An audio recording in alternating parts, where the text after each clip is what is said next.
à la mémoire de l'adjudant Yamwero Balili, du MDL Bilgo Ibrahim, du MDL Gebre Bassaïdou, du MDL Ouattara Lamoussa et des 11 gendarmes qui sont tombés au cours de la nuit. Et je vous demande d'observer une minute de silence en priant. Ce n'est pas une minute de silence. Voilà, c'est une minute de silence de méditation et de prière pour qu'ils reposent en paix.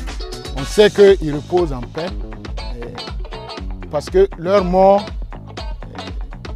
a été vengée et sera toujours vengée. Voilà, donc observons ensemble une minute de silence.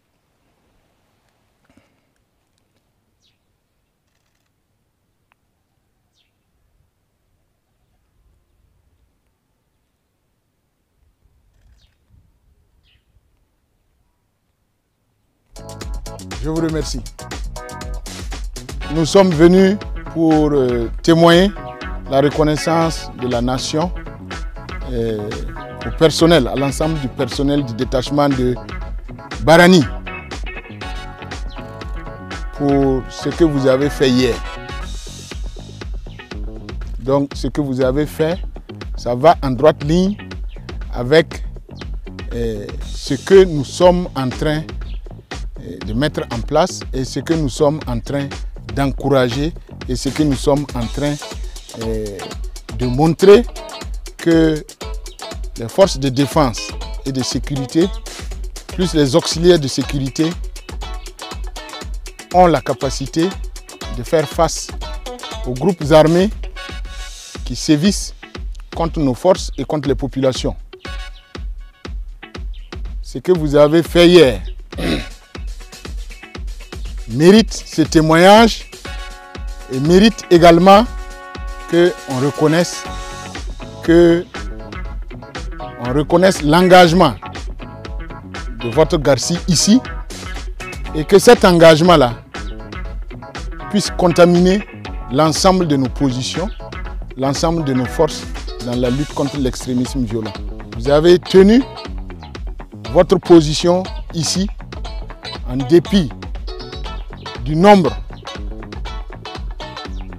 supérieur des groupes armés qui étaient venus.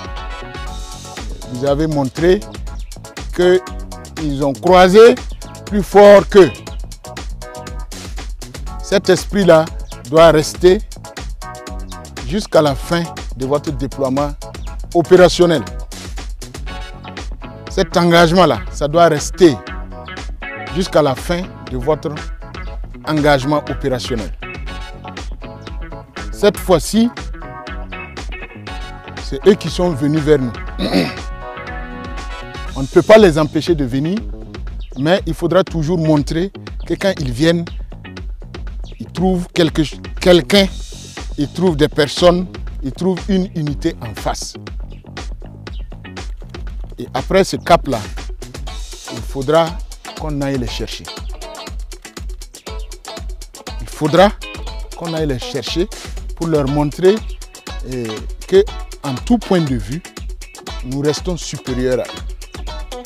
Nous irons jusqu'à la fin, jusqu'aux limites de nos frontières là également, pour les chercher. Soyez rassurés que nous n'avons aucune crainte, on n'a aucune peur par rapport à cela. Si c'est ce que nous pouvons apporter à notre pays pour amener la paix. Et je pense que cet engagement-là, chacun de vous l'a déjà montré hier. On vous exhorte à continuer avec cet engagement-là pour nous permettre assez rapidement de renverser la tendance, de stabiliser l'ensemble de la région et puis l'ensemble des territoires actuellement où l'insécurité a atteint des niveaux élevés. Il y a un mécanisme de dialogue que nous avons engagé parallèlement aux opérations militaires. Ce dialogue-là, c'est pour donner une opportunité et une chance pour ceux-là qui se sont trompés de revenir. Mais ce n'est pas un mécanisme. On ne dialogue pas, on ne finit pas de dialoguer avant d'engager. Nous continuons 24 heures sur 24 les opérations militaires sur l'ensemble du territoire, en même temps que se poursuivent et que se mettent en place le mécanisme de dialogue. C'est ce message-là que je suis venu vous donner et puis vous dire que de prendre bien soin de la position de votre base d'installation.